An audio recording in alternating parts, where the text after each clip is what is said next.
The American Yawp, Chapter 27.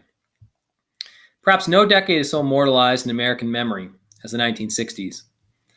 Couched in the colorful rhetoric of peace and love, complemented by stirring images of the civil rights movement, and fondly remembered for its music, art, and activism, the decade brought many people hope for a more inclusive and forward-thinking country. But the decade was also plagued by strife, tragedy, and chaos. It was the decade of the Vietnam War, of inner-city rioting, and assassinations that seemed to symbolize the crushing of this new generation's idealism. A decade of struggle and disillusionment rocked by social, cultural, and political upheaval, the 1960s are remembered because so much changed and because so much did not. The United States entered the 1960s unaccustomed to foreign policy failure, having emerged from World War II as a global superpower before waging a Cold War against the Soviets in the 1950s. After the withdrawal from Korea, unsuccessful actions in Cuba and Vietnam would yield further embarrassment, fear, and tragedy, stunning a country that had grown accustomed to triumph and altering the way many people thought about the U.S.'s role in international affairs. The country that entered the 1960s looked and sounded little like the one that had left it.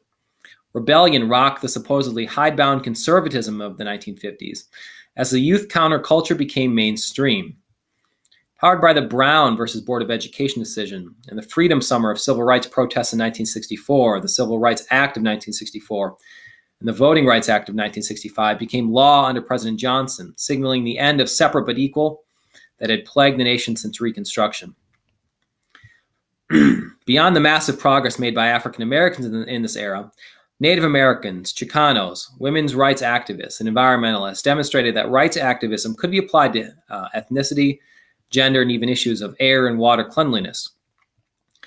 Even established religious institutions like the Catholic Church underwent transformation in the 1960s, emphasizing freedom and tolerance.